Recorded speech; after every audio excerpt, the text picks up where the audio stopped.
कैसे पवित्र होना है, कैसे आचमन करना है, कैसे वस्त्र पवित्र करने।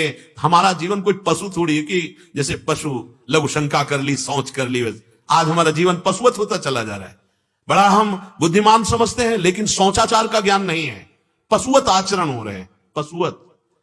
बहुत वीआईपी माना जाएगा यदि पानी से ना सोचे और उससे पूछ ले, क्या कहते हैं, टीसू।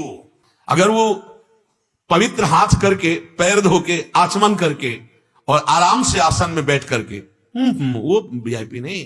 वीआईपी है जिन जूतों से लघुशंका गए, सोच गए, वही जूते पहने होने चाहिए। हाथ वजन नहीं, चम्मच काटा, हाँ, हाथ पवित्र होकर नाम जप करते नहीं, वीआईपी नहीं है भैया, बचो। नहीं, वीआईपी व्यवस्था कुछ और भी है। भगवान ने जैसे ये वीआईपी पन रचा है, तो वो भी वीआईपी पन रचा है। वीआईपी व्यवस्था होगी आपकी अलग से। रो महारो ये सब न जाने कितने नरक। मान जाओ, मानव देह विलासिता के लिए नहीं है, राग रहित होकर भगवदानंद के लिए है। भोजन पाने के संयम है, सोच जाने की पवित्रता है, लघुशंका जाने, एक एक शास्त्र में सब वर्णन है। कौन समझ रहा है? पशुवत आचरण है। वो सोच में भी चैन से नहीं सोच हो पा रहे।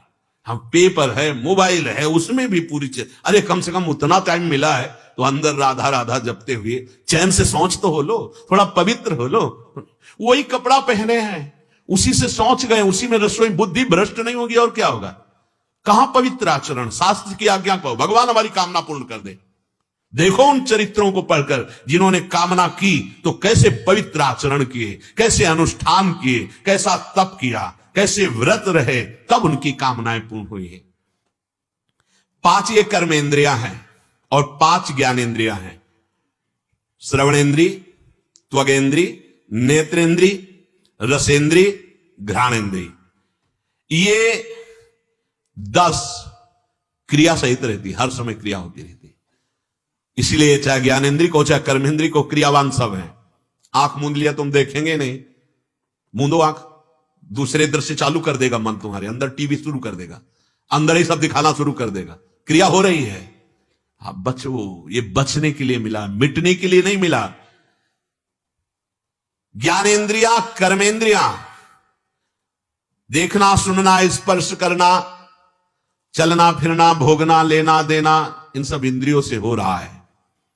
शरीर वांग मनोभीर यत कर्म प्रारभते न रहा, सब के सब भगवान को अर्पित। हम शौच भी जाते हैं तो भगवत भजन के लिए जाते हैं।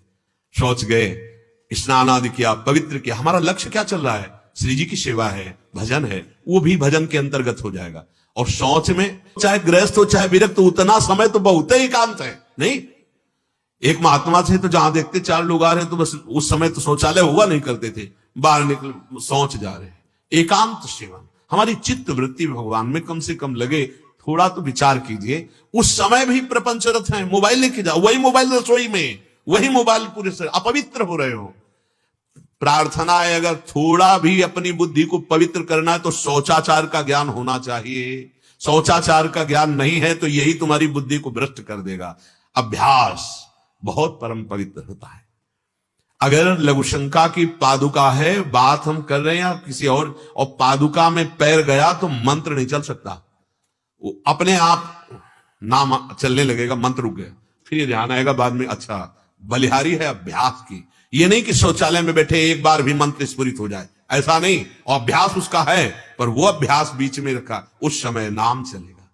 प्रभु के नाम का चिंतन करते हुए पवित्र होना।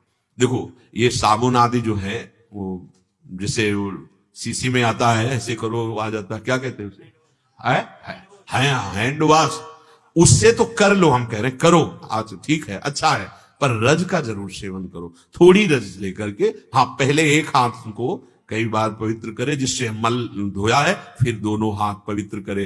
फिर अगर आपका शरीर स्वस्थ है तो संपूर्ण स्नान करे, उतना ही वस्त्र धारण करे जो धोना है। जैसे सर्दियों में तो उतना ही ऊन आदि का वस्त्र धारण करे जो नीचे के अंगों को स्पर्श ना करे। फिर इतना मान लो कई बार सो जाना तो कमर से तो स्नान करना है और इन द्वारों को पवित्र करना है। फिर आचमन करके फिर बाहर निकले, मानसी गंगा या मानसरोवर या राधा कुंड, गंगा जल या यमुना जल थोड़ा छिड़का, आचमन किया, परम पवित्र रहोगे अगर, तो भगवान परम पवित्र हैं, उनका स्मरण बनेगा। लघु शंका बहुत सावधानी से करो, कपड़ों में ना गिर जाए। पवित्र करो जनेंद्रिय को, फिर हाथ धो, आचमन करो, पैरों को धो। ये पवित्र कहां रह गई पवित्रता? तो बुद्धि में क्या रह गया है? देख लो, वही बेविचार, वही गंदा भोजन, वही गंदा चिंतन, वही हिंसात्मक वृत्तियां। क्यों?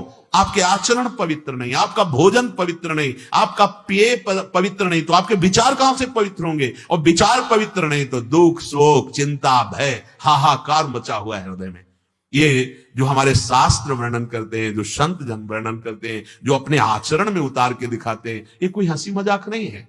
ये आपको परम पावन करने के लिए। देखो, आप शरीर से पवित्र हो गए, इसका परिणाम जानते हो क्या निकलता है? शरीर राग नष्ट हो जाता है।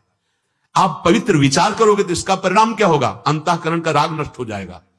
आप नाम जप करते रहें निरंतर, इसके लिए ये पवित्रताएं आवश्यक हैं।